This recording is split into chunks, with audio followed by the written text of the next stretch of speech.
Fala pessoal, tudo bom? Mais um Road Talks que se inicia com sucesso, graças a Deus. Eu sou o Iakalil, um dos hosts aqui do podcast. Antes da gente chamar o Tarek e o Pedro, vamos falar o porquê que a gente está aqui, né? O podcast surgiu com o intuito de ajudar o Hospital Fabiano de Cristo. Então você está vendo na sua tela aí uma chave Pix escrita para justamente fazer doação para o hospital. Tem também um QR Code aqui, pega seu celular, escaneia esse QR Code que você vai conseguir fazer doação por cartão de débito, cartão de crédito, Pix, como eu disse, e somos um podcast moderno, a gente aceita Bitcoin como forma de doação, tá? Então só escanear lá e você vai conseguir fazer a sua doação para o hospital. E esse negócio de QR Code é muito complicado para mim, cara, eu não entendo nada disso. Não tem problema. Na descrição aqui tem o link que já vai direto para o site do hospital e lá você consegue fazer a sua doação. Para quem for fazer doação por cartão de crédito, tem a opção lá, doar mensalmente. Então você vai doar 5, 10, 15 reais, clica lá, faz a doação mensal, que na hora você vai acabar esquecendo, só que essa doação mensal ajuda e muito ao hospital, tá bom? Então a gente tá aqui com esse propósito para de fato ajudar. E tô sem grana, tô apertado, não tá rolando, não tem problema. Compartilha esse papo com um amigo, com família, joga no grupo de WhatsApp, nos nossos cortes também, nos sigam no Instagram, @RoadTalks, se inscreve no nosso canal que você vai ajudar bastante a gente a mandar esse conteúdo para o maior número de pessoas, tá bom? Vamos começar esse papo que a gente tá aqui com um cara fera demais. Tarek, você tá bom? Tô bem e ansioso pra mais um papo. Yes, Fera. Hoje a gente vai falar, mas eu tô sentindo que a gente vai ter outra aula hoje, Iazão. Outra aula, né? Ó, Pedro, você tá bom? Como estão as coisas? Tranquilo. Aí, seja bem-vindo. Muito obrigado pela oportunidade de poder ajudar o hospital e, ao mesmo tempo, trocar conhecimento, que é a coisa mais preciosa que você tem na vida. Yes, exatamente. Pedro, você foi CEO e fundador da Richards, CEO e fundador da Zara, CEO e fundador da Azul. Ou seja... Só isso. Só. Leve. Levezinho o negócio ali, a brincadeira. Cara, a gente gosta de começar pelo começo, assim. Como que tudo começou, o início? Você é hoje referência aí em várias renomes de marcas incríveis, mas como que foi o início até você chegar, por exemplo, a CEO da Richards? A história começou com 15 anos, 14, 15 anos, é onde eu fui bicampeão brasileiro júnior da classe laser. E essa oportunidade que eu tive foi amigos que eram dos sócios do clube, me convidaram para andar de barco, eu gostei de andar de barco e aí a família ajudou a comprar um barquinho e aí eu fui bicampeão brasileiro, fiz muita força para ser bicampeão brasileiro júnior e tudo isso me levou ao primeiro passo. Pensar em estratégia, porque para velejar aquele barquinho você tem que ter uma visão estratégica do seu meio ambiente, correntes, marés, comprimento de onda, distanciamento de onda, vento, variação de vento e os seus concorrentes. Nesse meio tempo, já ainda no laser, eu comecei a fabricar uma peça que era a extensão do leme. Não vou explicar porque é uma longa explicação. Uhum. E que no fundo era um pedaço de tubo de PVC com uma borracha na ponta, lixa d'água bem colada em anéis, como se fosse uma cobra coral, e uma ferragem que eu desenvolvi. Esse negócio foi meu primeiro passo, eu e meu irmão, o André, criamos a Pabgin. Pedro, André, Barcelos, Marinho. Legal. E esse foi meu primeiro passo em direção a essa inquietação de buscar as coisas. E isso com quantos anos, ô Pedro? 14, 15 anos. Caramba. Bem novo, bem cedo já. Já tinha com essa visão empreendedora já. Pois é, era uma coisa que estava dentro de mim. Depois, eu estava na França velejando o Mundial na costa do Atlântico, um lugar chamado Saint-Pierre-Quiberon. Fui convidado para ficar o verão na França para ensinar numa escola e fiz a besteira de ligar para o meu pai para contar que eu tinha recebido uma bolsa de $500 por mês, mais um lugar para eu ficar. E meu pai falou o seguinte: meu filho, ou você volta agora imediatamente, ou eu vou te deserdar. O papo foi nesse nível. Caramba. Bem democrático. Eu bobeei, eu diria, tá, me deserda, né? E aí, enfim, voltei, fiz vestibular de engenharia, passei, fui até o 4º ano, aquele troço era muito chato para mim, eu fazia muita força. E foi quando surgiu a entrada, o marketing começou a entrar na minha vida num curso que eu fiz na SPM. Legal.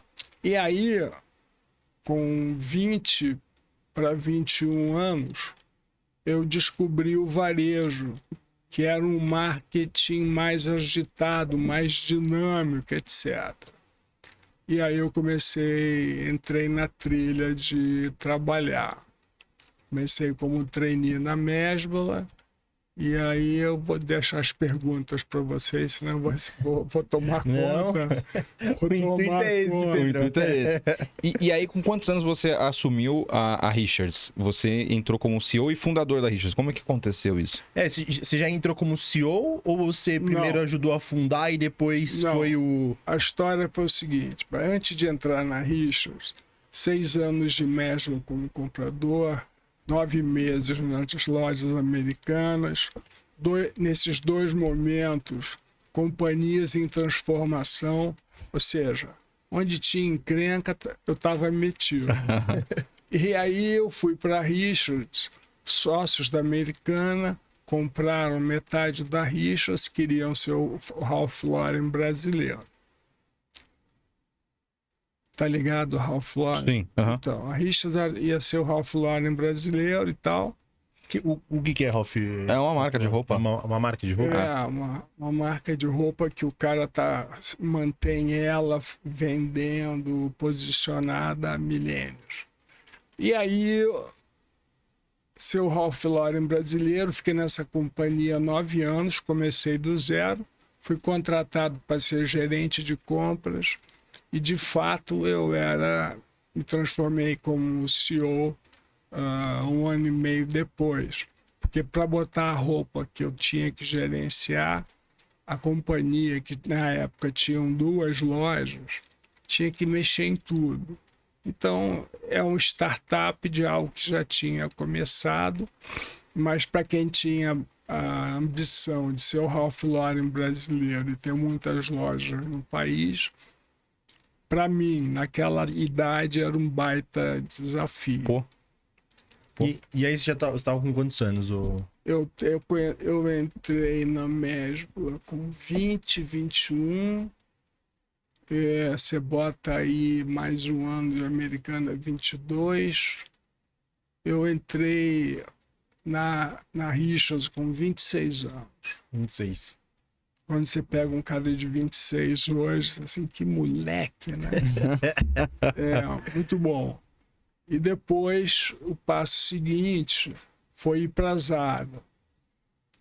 Os caras estavam procurando, headhunters de São Paulo estavam procurando um cara que tivesse experiência em um startup, que tivesse trabalhado numa empresa de moda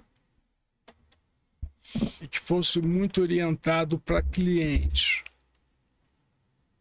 No último dia que eles iam fechar a operação com o CEO que tinham entrado, eu entrei pela janela, me quiseram, me aceitaram, pedi um salário que era uma enormidade, estava ganhando 3 vezes o que eu ganhava na Richards, e fui para Espanha, sem contrato, No Bigode. no Bigode. A Headhunter falou, eu perguntei a ela, o que você faria se fosse eu? Eu falei, eu iria porque esses caras são sérios e vão te honrar o que combinaram. E a única coisa que eu tinha era um e-mail com as condições laborais e nada mais. Então, tem uma coisa muito importante que eu vou falar o tempo inteiro, que é cultura. Cultura empresarial. Cada companhia dessas eu tinha que fazer uma transformação cultural. Você recebe gente de tudo que é lugar, com todas as experiências diferentes. Você tem uma sopa que você tem que transformar a sopa na cor da companhia.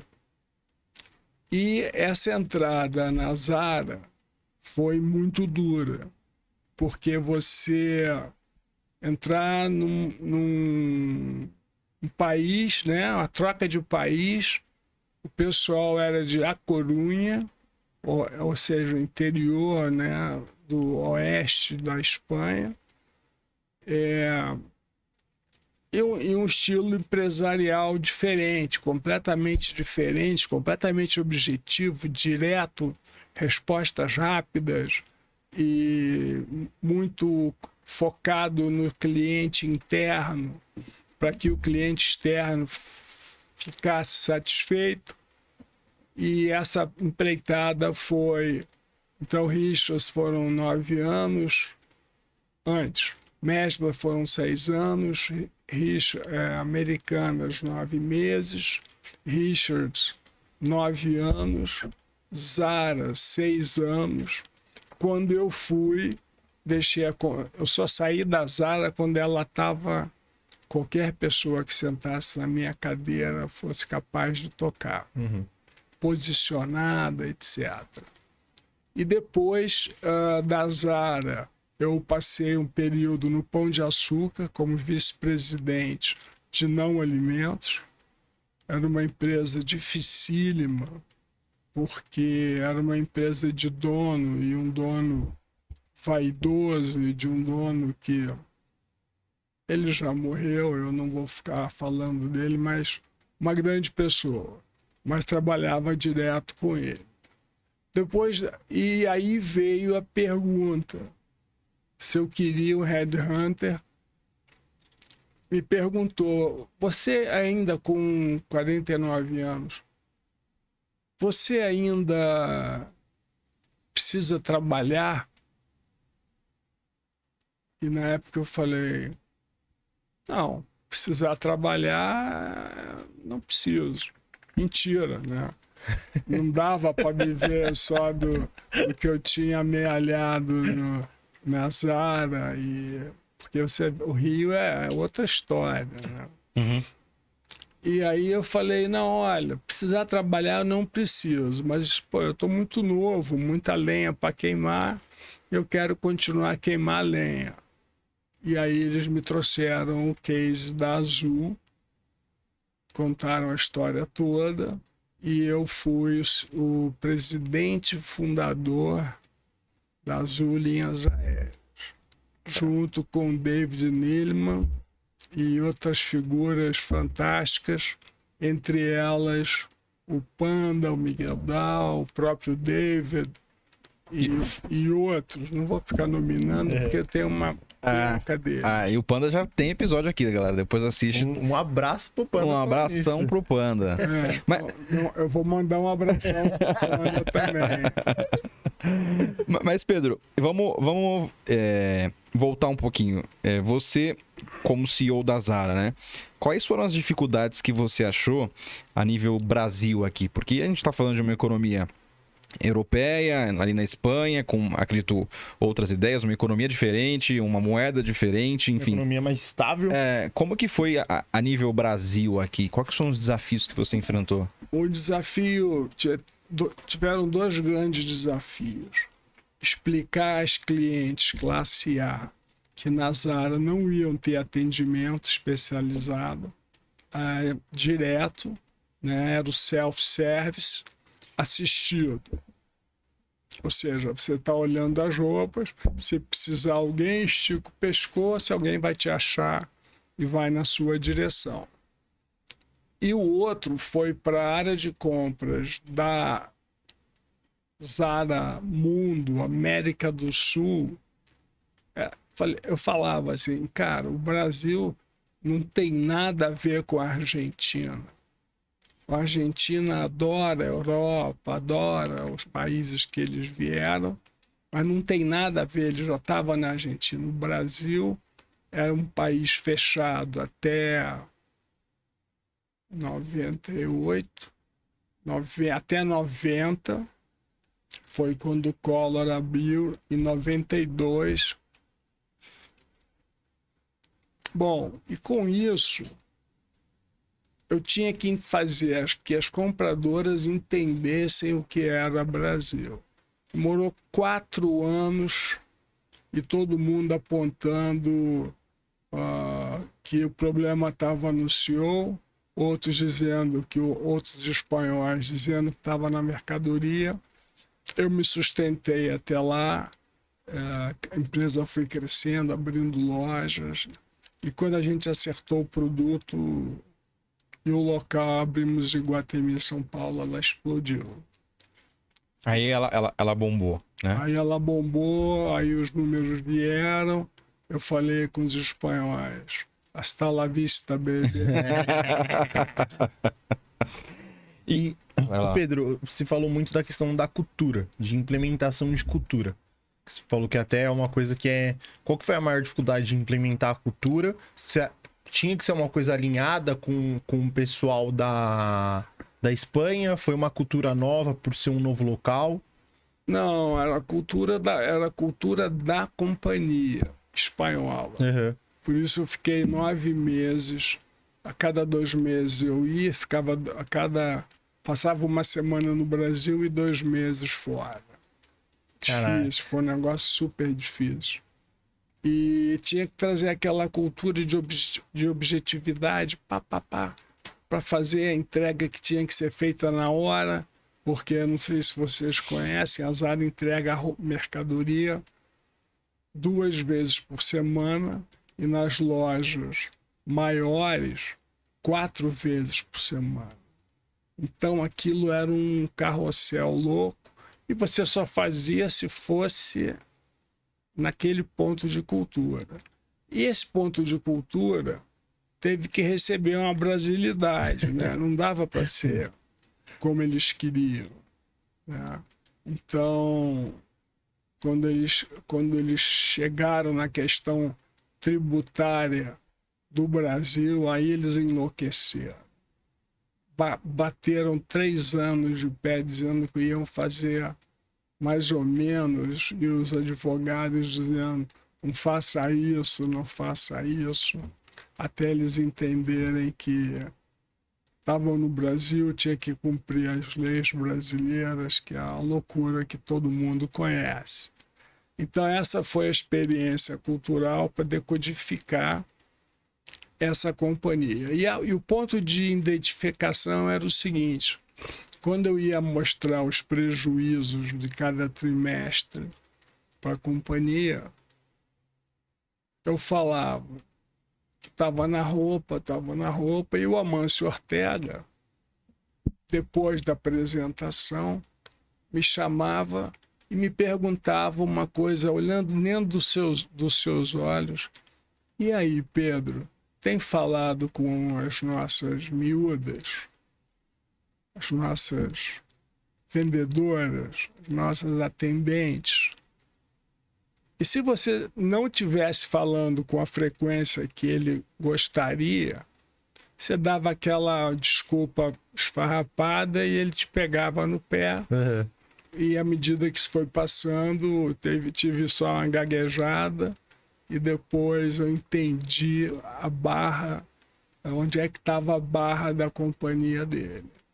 Então foi essa experiência com Ricardo Ferreira, da Richards. Então, se você falar de gurus, eu tive um guru. O primeiro guru que a gente tem é o nosso pai. Sim. E depois a nossa mãe. Depois você escolhe um primo cabeção que você gosta de conversar. Depois você busca executivos do mercado que você possa conversar.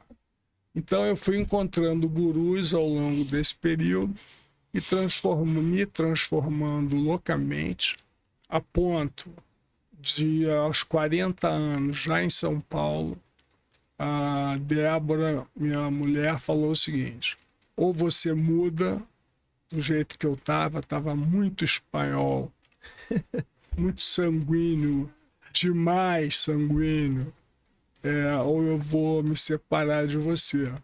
Aí eu fiquei louco, né? E aí eu falei, pô, eu vou perder meu casamento, meus filhos, sem ter feito nenhuma malandragem, tá tudo by the book, etc. Eu falei, me ajuda a mudar. Aí ela falou, se você quiser mudança, você começa procurando uma psicóloga. E aí foi que o meu mundo devia ter feito 10 anos antes, aos 30 anos. Que legal, que legal. Foi uma coisa importante. Depois a cultura, quando você vai para a cultura do Pão de Açúcar, uma empresa enorme, enfim... Que aí já tem uma cultura estabelecida também, né? Uma cultura estabelecida e uma cultura, na época, um pouco tóxica, que eu não estava habituado a lidar e nem perceber. Em que sentido, Pedro? É tóxica porque tinha muitas especificidades que eu não dominava, mas ninguém me dizia exatamente, não tive ajuda nenhuma, nem do Abílio, nem dos meus pares. E não foi uma boa experiência, porque toda experiência é boa, mas ali eu apanhei um bocado. Depois, quando eu fui para a Zara, eu tinha um empreendedor americano, era a 4ª companhia aérea dele, o David Neeleman. O David tinha um histórico espetacular na aviação. Era um cara que deixava você tocar a vida e ficava perguntando para os outros americanos que vieram, que ele confiava muito, como é que as coisas estavam indo. E estava indo tudo bem, tudo tranquilo, aculturando a companhia, porque você tinha americano, mormons, brasileiros de diversas companhias aéreas. Todas elas faliram e essas pessoas amavam as companhias delas, e gente do mercado inteiro. Todo mundo achando que entende um pouco. Foi aí onde a cultura entrou forte. Criei um sonho para a companhia, criei valores junto com a equipe e criei os ritos. E a companhia está até hoje amarradinha nesse triunvirato aí, que foi muito legal. Então eu sou, em primeiro lugar, um aculturador, um equalizador de equipes, portanto, muito trato com gente, e trabalhei na moda com mulheres. Mulheres. Ou seja, que também passei super bem com elas, super legal. E Pedro, você foi... Eu tenho essa curiosidade assim. Cara, você estava na empresa de moda, trabalhou muitos anos em várias empresas ali do ramo da moda. E aí, do nada, inverteu totalmente a direção e foi para uma empresa de aviação que, cara, o custo é altíssimo, o custo de operação é muito alto, dolarizado. operação a nível Brasil, que é uma coisa que é um mercado loucura total da aviação, né? Como que foi isso? Como que você conseguiu esse cargo nesse aspecto, tendo uma experiência num outro ramo, né? Como que funcionou isso? Eu sempre fui muito orientado para gente e fiz a minha escolha. Criei meu método de trabalho e a coisa foi fluindo, rodava muito na parte informal da companhia. O que eu quero dizer informal? Estavam as comissárias treinando num tubo que imitava um avião e faziam lá uma manobra qualquer em casos de pouso forçado. Elas tinham um grito de guerra que as comissárias davam para se comunicarem antes do pouso forçado. E eu entrava dentro do treinamento e dava um grito também. E aí a bagunça começava. Uhum. Então eu sempre trafeguei muito na linha informal. Então eu era o cara de gente. Antes de qualquer coisa, eu era um homem de gente, com uma formação em engenharia, boa de matemática, e tinha os 2 ingredientes e um senso crítico muito grande de ter vindo já de 2 startups, e sabia que não ia ser fácil, mas eu sabia o caminho que tinha que seguir. Porque na época, TAM e Gol detinham 98% do mercado, e eram 2 companhias muito porcarias, muito ruins, a ponto o comandante Rolim estava ou adoecendo, ou alguma coisa acontecendo na companhia, já não estava tão mais presente naquele pianinho que ele tocava em Congonhas. E aí foi o que nós tivemos que encarar, acreditando que podia se dobrar o número de passageiros em 10 anos. Então essa foi a nossa aposta e aconteceu. O que você encara como diferencial da Azul? Por exemplo, você comentou que essas companhias não tinham um nível tão bacana assim. O que você acha que para entrar no mercado foi um diferencial para a galera abraçar a Azul como é abraçado hoje, né? O diferencial que nós criamos, primeiro, foi um serviço a bordo generoso, sempre 4 snacks, Coca-Cola, Guaraná e um suquinho diet com açúcar, e servido numa cesta em que as comissárias elas quase se agachavam para você escolher o que quisesse e o quanto quisesse. Uhum. Isso foi um diferencial enorme. Depois, o uniforme das nossas comissárias foram muito felizes, né? Isso o Panda tocou. E o uniforme era um negócio assim que remetia à aviação do passado, o glamour do passado. E a terceira coisa, as linhas, em que a gente fazia 2 cidades 4 vezes por dia, nas 2 pontas os executivos e no meio as famílias. Entendi. Então a gente tirava o máximo dos aviões e o máximo de clientes. E por último, o Embraer 195, que era um aviãozinho que David já tinha usado na JetBlue nos Estados Unidos, conhecia bem os seus defeitos e as suas coisas boas, e veio conhecer. E teve uma coisa fantástica. Na estruturação dos valores, tinha lá, surgiu paixão, 2 pontos. Amamos aviação. Eu fui para casa com aquele troço na cabeça, martelando, né? Amamos a aviação e os passageiros que voam conosco. Eu falei, não, a gente não ama a aviação, a gente ama os nossos clientes. E aí foi a primeira companhia a chamar os passageiros que remetem a algo de passagem por clientes.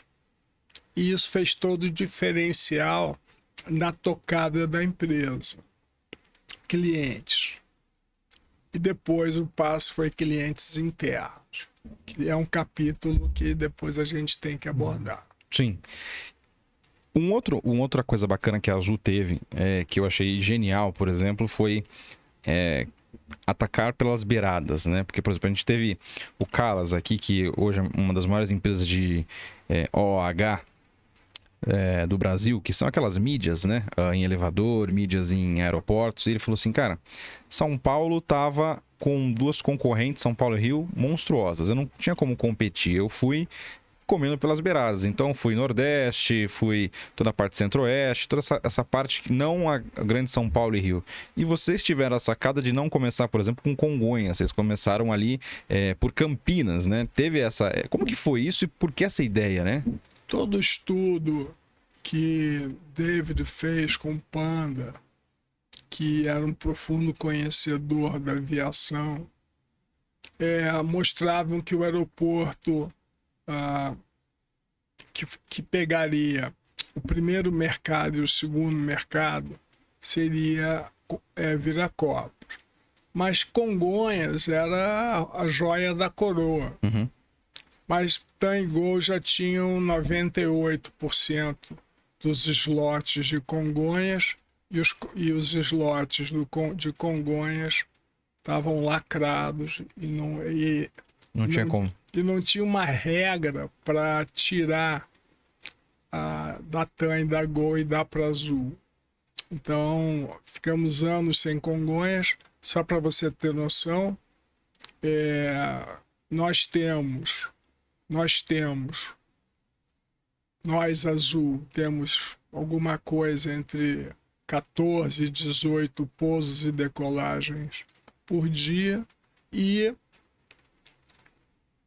TAM e Gol tem 400. Não estou falando assim em escala de grandeza, mas agora com a reforma, com a privatização, com a deixada, tirando a Infraero da jogada, sim, nós vamos ter um aeroporto em que vai caber quem tiver competência para operar os espaços e quem ligar mais companhias no interior do país. Sim. Que é o que nós fazemos de bem feito. Sim. Pedro, eu acho que voltando um pouco ao que você tinha falado em trabalhar com empresas e segmentos diferentes, você acredita que trabalhar com pessoas é sempre igual, independente do segmento? Por exemplo, na Azul, igual você estava comentando, trabalhar com as pessoas da Azul era o mesmo formato e só mudava a cultura? Ou você acredita que por ser segmentos diferentes, você tem que tomar abordagens diferentes, tomar outros estilos de liderança? Eu acho que quando você trabalha com pessoas, existe um espectro definido. Trabalhar com mulheres. Tem uma forma de fazer. Trabalhar com jovens tem uma outra forma de fazer, tem outras expectativas. Trabalhar com pessoas mais velhas, reticentes à mudança, tem outra maneira de fazer. Então, no fundo, você tem amigos do colégio que tinha o cara que era babão, o outro que ficava no fundo da sala jogando bolinha de papel com elástico na cabeça do outro. Tinha o CDF, não sei se essa geração sabe o que é CDF, nós chamávamos de cu de ferro, que ficavam na primeira fila Então você lidava com todo, você sempre lidou com um monte de perfis diferentes. Você transitava em todos, e eu era querido em todos os perfis, de acordo com minha vontade. Então essa capacidade de gerenciar aviação, pessoas mais cartesianas, moda, pessoas mais emocionais. Então você tem cada público, mas no fundo são pessoas que têm um emprego, precisam de um emprego, que têm família, que têm pai, que têm mãe, que a vida tem uma vida que todo dia, uma vida que emite boleto por si só. Então o resto é tudo igual. Sim. E Pedro, a gente vê, assim, muitos empresários que a gente conversa que parece que algumas dificuldades são as mesmas, só mudam o endereço e o ramo, né? Uma das queixas maiores são pessoas, né? Lidar com pessoas e achar bons profissionais ou profissionais comprometidos, profissionais que de fato façam a diferença, né? Como que vocês lidavam, tanto na Zara quanto na Azul, com isso, né? Para segurar um bom profissional, para achar um bom profissional, o que vocês tinham de diferente para conseguir fazer isso? O que nós tínhamos de diferente era mostrar o nosso sonho, os nossos valores e como é que a gente botava os valores para funcionar. Com isso, você cria a cultura que vem a ser o propósito da companhia. Ou seja, quando a pessoa olha para essa companhia, pô, eu estou na segunda entrevista e o cara que chegou aqui falou a mesma coisa que o primeiro e diz que ama a companhia e a companhia ética, etc, etc. E aí você vai começando a ter consistência nesse discurso e você precisa ter essa, como é que é, empatia, que é uma palavra que está em moda, que é a empatia do candidato com a empresa. Sim.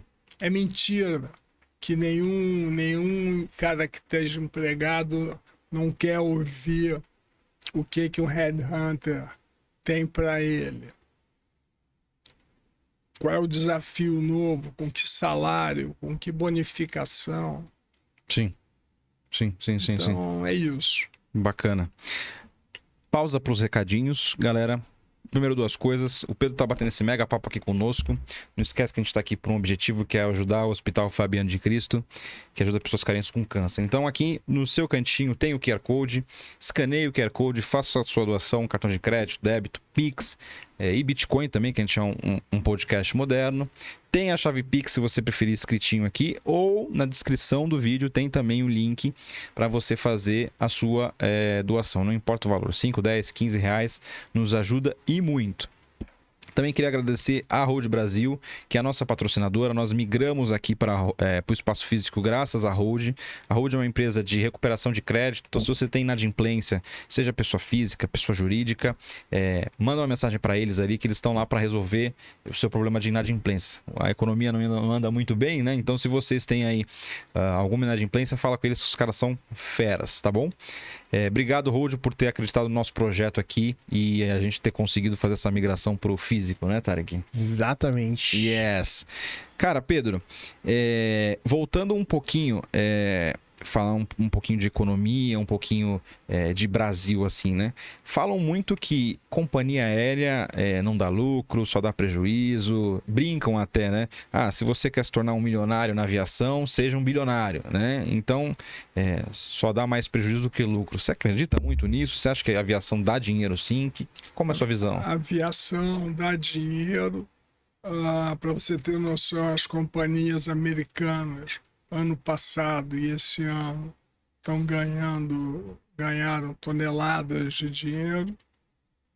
E o Brasil, economicamente falando, é um país complexo, onde você tem o tal do voo da galinha. A galinha não voa porque os governantes são os mesmos há muito tempo. O último bom governante que nós tivemos foi Fernando Henrique Cardoso, que derrubou a inflação, e nós estamos agora vivendo a mesma história. Governo gastando mais do que arrecada, gerando dívida, a dívida aumenta o dólar aumenta o custo Brasil, começa a gerar uma dificuldade das pessoas comprarem os produtos, e aí a coisa fica enroscada. E, para dizer, eu sempre participei, sempre vivi na década de 80, 90, crise. Década de 80 foi uma crise danada, aquela época que caçava boi no pasto. Aquilo foi um período de carestia grande. E a gente está começando, apesar de estar em pleno emprego, nós vamos enfrentar momentos difíceis se o governo não parar de gastar mais do que ele pode. E o Pedro, você acredita que a parte da aviação está muito ligada a essa parte governamental para dar lucro? Porque, querendo ou não, o Brasil, eu estava vendo até um dado que é um dos países que recebe mais, as companhias aéreas recebem mais ações. Mais processos, então, mais né? processos. Então, quer dizer, o cliente tem muitos direitos e acaba explorando isso, e querendo ou não, isso aumenta. Quando a gente, no final, a conta vem, precisa bater a conta. Então, vem isso no preço final para o cliente. Então, você acredita que isso são fatores que deixam preços de passagens aéreas mais caros e acabam deixando. O grande impacto nas tarifas é o petróleo e o dólar. O petróleo está estabilizado em 75 e 80, é o que temos, e o dólar está subindo todo dia. Então vai empurrando as companhias para uma situação muito complicada, muito complexa. Mas cada um tem as suas ferramentas para driblar isso e perder a sua rentabilidade e se manter vivo até o próximo capítulo.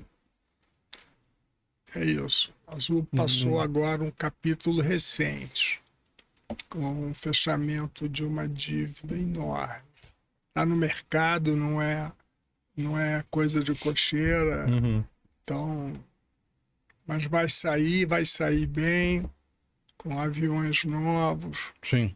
Em Congonhas, aí eu quero ver a Jurupoca piano. Não é?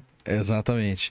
Pedro, falando um pouquinho mais de você, assim, você tem um histórico muito incrível, né? Pra galera que tá nos assistindo, que quer crescer profissionalmente, até ser um presidente de uma empresa ou criar o próprio negócio, o que você acredita que é alguns diferenciais aí para ter como competitivo, ter como se diferenciar do restante da massa, assim?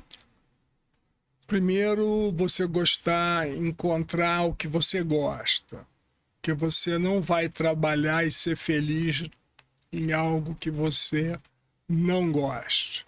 Segundo, você precisa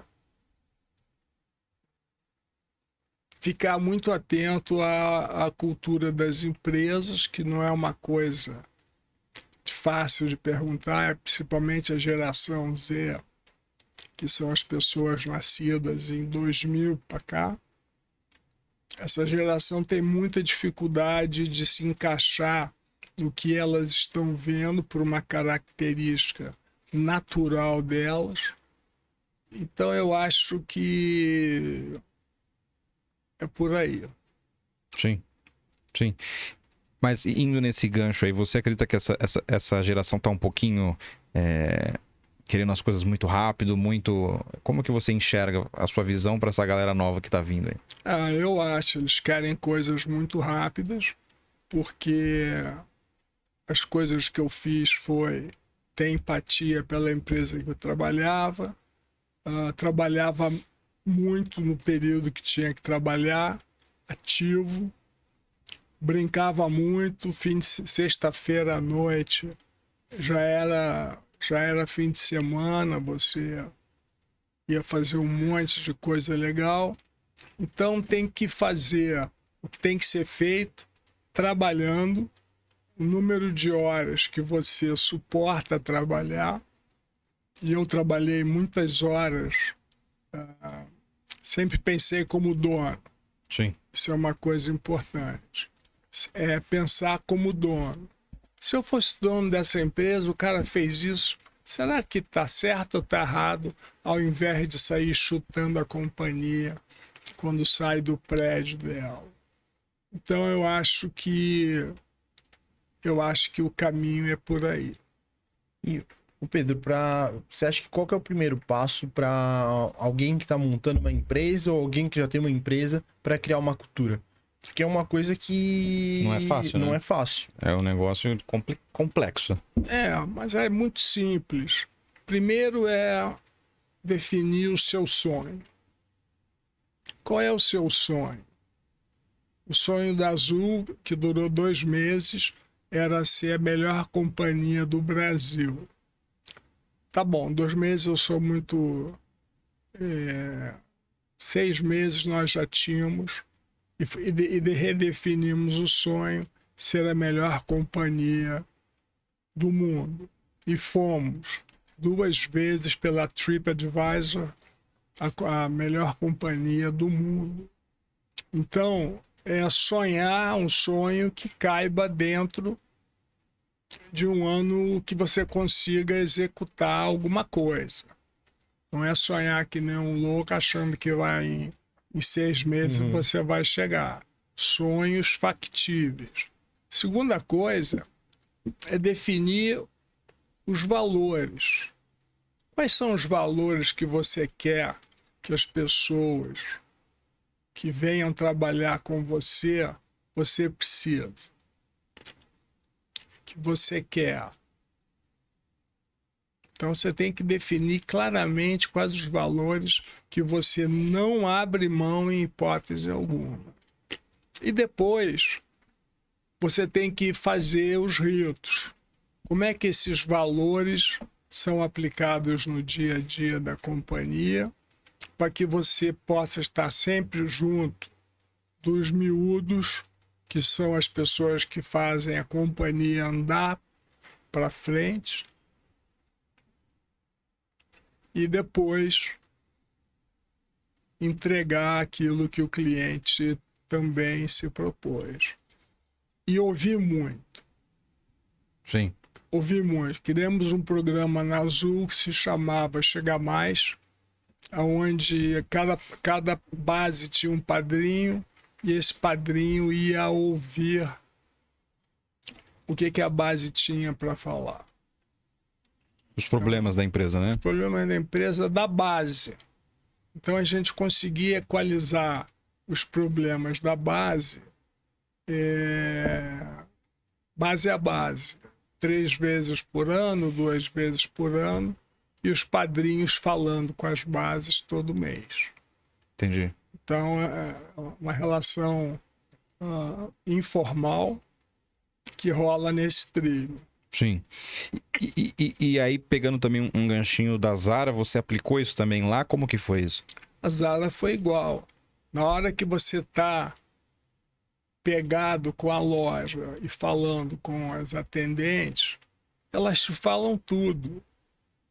Então ela falou: aquele vestido veio errado, veio com um defeito na costura, aquele dali tá muito bom, tá arrebentando, vai acabar rápido.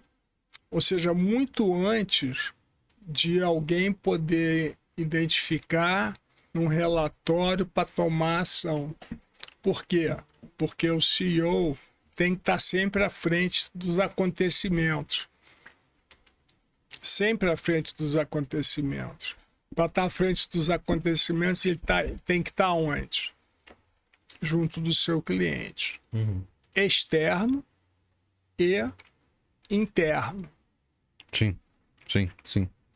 E falando em CEO, Pedro, qual você acha que são as qualificações para você ser um CEO? Você acha que qualquer pessoa pode ser CEO? Se eu quero ser CEO, o que eu preciso estudar? Quais as competências que eu preciso ter?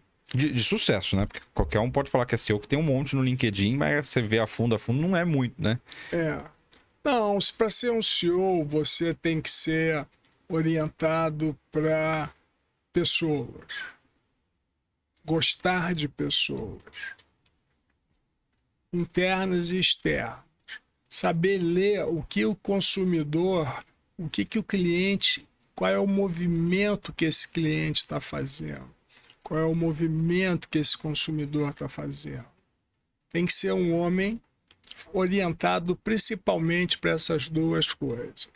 E por último, tem que estar colado, conversando com quem faz acontecer no dia a dia da sua empresa. Boa. Sendo que a primeira pergunta que você faz ao encontrar alguém da operação, o que você fala com ele? Estou perguntando para o Tarek, para você. Chegou na sua empresa, encontrou o Lucão e falou, Lucão, o que vocês perguntam para o Lucão? Se ele tá bem, né? Hein? Você tá bem? Passou bem o final de semana ou a semana? Isso é uma boa pergunta. É uma boa pergunta. E você podia botar mais um aditivo. Qual? Lucão, como é que tá a sua família? Me fala um pouco da sua família. Pô, minha filha tá como estagiária iniciante da empresa tal, tirou notas no colégio, vai se formar o ensino médio, minha mulher conseguiu emprego, minha mãe está morrendo, mas faz parte da vida, o seguro de saúde da companhia está ajudando a fazer isso, fazer aquilo. Aí sim você está pronto para perguntar. Agora vamos falar da companhia. O que está precisando aqui para você resolver? Você desce, né? Sai do tubo e desce para o chão, para a pista. Está faltando alguma coisa? Está faltando casaco? Está faltando ferramenta? Está faltando... né? E aí as pessoas também, você fala com elas e elas te contam tudo que está faltando. E no momento seguinte, você vai lá com um alicate e dá uma apertadinha em quem não, o responsável que não tá, que deixou passar essa pedrinha por debaixo da mesa. E tem uma coisa que eu esqueci de falar, porque esse é um bate-papo, que para ser um CEO tem que ter o ego no bolso. Ego no bolso. E o bolso tem que estar furado e o ego tem que cair no chão. Ou seja, o CEO não pode ter ego. O CEO com ego faz um monte de besteira, desagrega valor e não vai a lugar nenhum. Um CEO com ego, a única ferramenta que ele tem para usar é o chicote. Um CEO sem ego tem uma quantidade enorme de ferramentas para usar. Sim, sim. Estamos chegando ao final do nosso papo, que é bom durar pouco. Né? Uma em uma? Não, eu quero falar do meu acidente. Ah, tá bom. Vocês vão passar batidos? Não, vamos falar então. A gente fala. Vamos falar. Pô, eu com 5 anos de azul, caí do cavalo, caí apagado. Fui subir no cavalo depois de uma cavalgada, tive uma queda de pressão, enfiei a cabeça no chão e uma vértebra foi cuspida na medula. Tá. E isso foi uma mudança muito grande, porque eu tive que ressignificar toda a minha vida. Foi um caminho muito duro, consegui passar e não tem na medicina nada mais brutal do que você bater numa parede e no dia seguinte você, de empresário de sucesso, ou qualquer coisa que seja, você não é mais nada.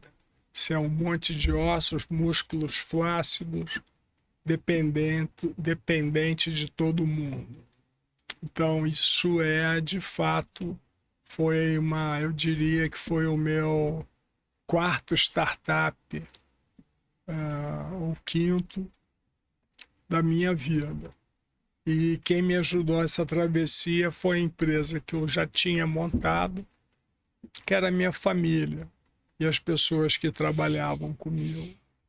Então, e isso foi uma passagem extremamente dolorosa e difícil. Poucos conseguem sair dessa passagem. Empreendi fazendo uma empresa junto com outros jovens que estão criando uma bolsa alternativa para pequenas e médias empresas. Bolsa de tipo B3, é isso? É, tipo B3, só que uma B4. Entendi. A gente já tem uma B2S 4. Isso foi autorizado pela CVM, tudo feito com a CVM, e está indo muito bem esse projeto. Legal. São 6 anos de projeto, é interessante trabalhar, poder pegar pequenos e médios empresários e corrigir o que eles têm que fazer para poderem ter acesso a capital na B4. Então, esse foi o meu grande...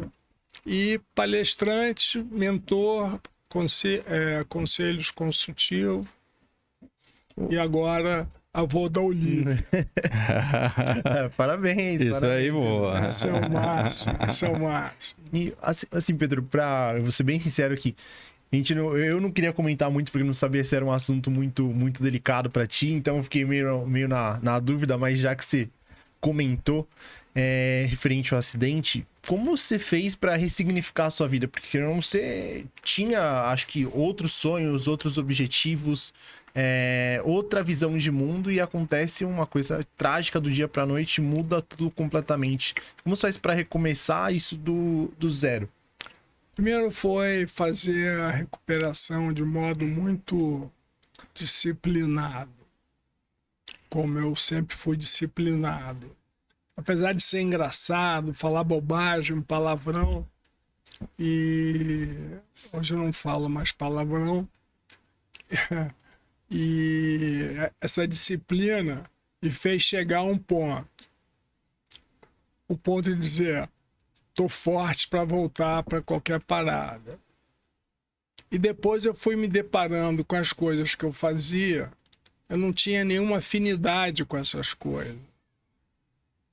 Nada. Fui ser consultor de empresa, ficava louco. Queria pegar o cara que me contratou, falava cada coisa para os caras e os caras não entendiam o que eu estava falando. Cara, manda esse cara embora. Tá só jogando bola nas costas, preste atenção. Isso, aquilo. E o cara continuava na companhia. E você, por exemplo, ficava numa situação sem nenhuma vontade de estar ali. Então eu fui testando várias coisas até voltar a ser executivo, mas eu carrego um corpo que dói muito, carrego um corpo que vai até as 4 horas da tarde, e às 4 horas ele quer estar deitado para descansar o dia inteiro sentado, e não adianta, isso faz parte de mim. Então essa ressignificação cruzou esse espaço todo até o momento que eu acabei de falar para vocês. Sim. E sua visão de mundo mudou, Pedro? Minha visão do mundo mudou, e mudou para pior. Eu acho que com as mudanças climáticas, muitos morrerão. O mundo está superpopuloso. O modelo que foi criado colocou muita gente nas periferias do mundo, e esses serão os primeiros a serem dragados pelo aumento das marés, aumento do frio, aumento do calor. Vai ser o mundo, se não corrigir o que está errado, vai ficar muito inóspito. Mas até lá temos uma chance de não ter um mundo como nós tivemos, mas um mundo melhor do que está se desenhando. Geopoliticamente, o mundo está instável. Como há 40, 50 anos não ficava.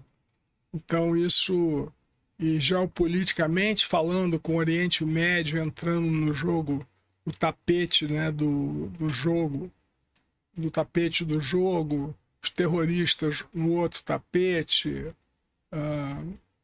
Rússia falando as coisas que fala, enfim, esse eu acho que não consigo deixar de ser amargo para falar do mundo, mas empreendedor e ser humano tem que viver em qualquer condições. Então nós nascemos em condições muito piores da que temos hoje. Agora, como manter isso? Esse é o grande desafio. Sim. Boa. E Pedro, o que te inspira hoje? Acho que você acredita que seja sua família, é um conjunto de fatores? Minha família e meu legado. Eu já lancei 3 livros orientados para as pessoas. O primeiro foi contando a história da Azul, que me fez voltar ao mercado e ao mundo das palestras. O segundo, a vida, tudo que você faz com ela. Eu peguei a minha história e trouxe, se eu tivesse nos dias de hoje. E recentemente, junho do ano passado, eu lancei um livro, Pessoas. Simplesmente assim. Não é um livro, é um livro do como eu fiz, o que eu acredito, e sem nenhuma pretensão de ser o livro do século. Sim. Aonde que a gente compra esse livro? Esse livro tá na internet, tá e tá na Administradores SA para ser vendido. Boa. Pra gente encerrar, Pedrão, uma palavra que te define. O que você acredita aí, cara? Resiliência. Por quê? Porque eu o tempo inteiro me desafiava e conseguia passar pelos desafios que criava, independente do que estava acontecendo na minha vida pessoal e na profissional. Então, se disser resiliência, ela resume Pedro Janot. Yes. Boa. Finalizando, galera. Boa, Taricão. Cara é fera, hein? Cara é fera demais, cara. Instagram qual que é, Pedro? Essa galera que tá te vendo quer te seguir? @PedroZanot? Não. .pj. .pj. Tá. Segue lá. Tá bem legal o seu Instagram. Eu tô vendo que você tá compartilhando bastante coisa, umas coisas bem bacanas, né? Sobre vários assuntos, né? LinkedIn também eu tô falando, faço textos um pouco mais fechados, né? Mais dirigidos. E no Instagram eu vou falando todo dia um pouquinho das coisas que me faz feliz, que me faz acordar às 7 horas da manhã e pular da cama, ainda que seja figurativo, né? Porque hoje eu sou um tetraplégico, mas na hora que eu abro o olho estou pulando da cama. Boa. E chamo aí os meninos que estão comigo há 2 a 13 anos e 2 a 2 anos. Que legal. Então a dupla tem uma quádrupla perfeita. Boa. Galera, obrigado por mais um papo. Pedro, obrigado mesmo de coração. Parabéns pela sua trajetória, incrível. Eu já falei aqui que a gente tem que marcar uma com você e o Panda, histórias da Azul, que deve ter umas coisas incríveis pra gente contar, hein? Vamos falar com o Pampa. Acho que ele vai topar. Obrigado de coração. Galera, não esquece que a gente está aqui por um propósito, que é ajudar o Hospital Fabiano de Cristo. Então, tem aqui o QR Code, faça sua doação. 5, 10, 15 reais é pouquinho, mas ajuda e muito o pessoal do hospital. Tem a chave Pix ou também o link da descrição, já vai tudo, o dinheiro vai direto para o hospital, então nos ajude aí. O Pedro parou o tempo dele super corrido para contar a história dele com um propósito também, que é ajudar o hospital, então dá essa força pra gente. Obrigado, Taricão, tamo junto. Obrigado, agradecer de coração, Pedro, por fazer parte desse projeto. Yes. Eu agradeço vocês de poder fazer parte desse projeto. Yes. Muito bom. Maravilha. Um abraço, não esqueça de nos seguir, compartilhar esse papo e curtir esse vídeo, tá bom? Fique com Deus, até a próxima. Valeu. Tchau.